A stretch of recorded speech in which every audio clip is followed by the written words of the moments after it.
Sasagutin na kita ng video kasi mukhang hindi mo naiintindihan at believe na believe ka dyan sa natisod mong information pero hindi mo naiintindihan yan. Tingnan mo to. Statement na to ay official na nanggaling sa Senate. Anong sabi dyan? Ang Senate Bill 1304, Senate Bill 1304, ang version ng Upper House, Senate Bill 1304. Tandaan mo ha, Senate Bill 1304. Ang sabi dyan ay inauthor yan ni Bam Aquino. Authored and sponsored by Bam Aquino. Siya ang nag-sponsor, siya ang trumabaho, siya ang nag-present sa plenary. Anong ibig sabihin nun? Yung Senate Bill at saka yung lower house version, kinonsolidate yan. Pagkatapos i-consolidate yan, nagkaroon po yan ng version na pinagsama na ang upper house at lower house version. Ito yun. Ito yan. Kaya makikita mo, marami na ang trumabaho. Bakit? Kinonsolidate na yung dalawang version. Yung version ni Bam Aquino at yung version ng lower house. Kaya ang nakasulat dito sa report, ayan o, committee report yan. Anong sabi? Prepared and submitted by the committee.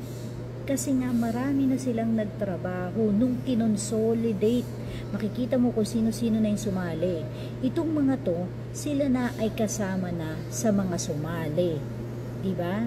So, you can still consider them author. Pero ang primary author ng Senate Bill, sino? Si Bam Aquino. Uulitin ko ha, dalawa ang version niyan dati. Isang lower house, isang upper house. Yung upper house, si Bam Aquino ang sponsor nun. Anong ginawa? Kinonsolidate. Bakit ganon? Kasi po, meron tayong lower house o yung ating House of Representatives.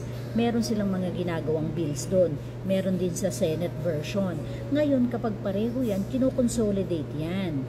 Pag consolidate yan, sinasubmit po yan sa committee. Itong committee, sila ang maglalabas ng new version.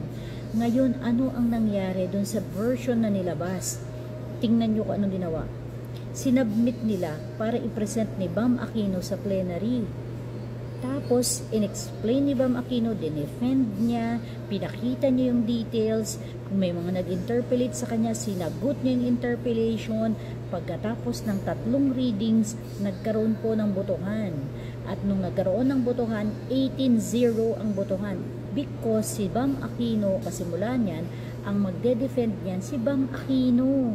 Nakikita ba natin? Ito yung mga interpolation. Sino ang nagde-defend? Si Bam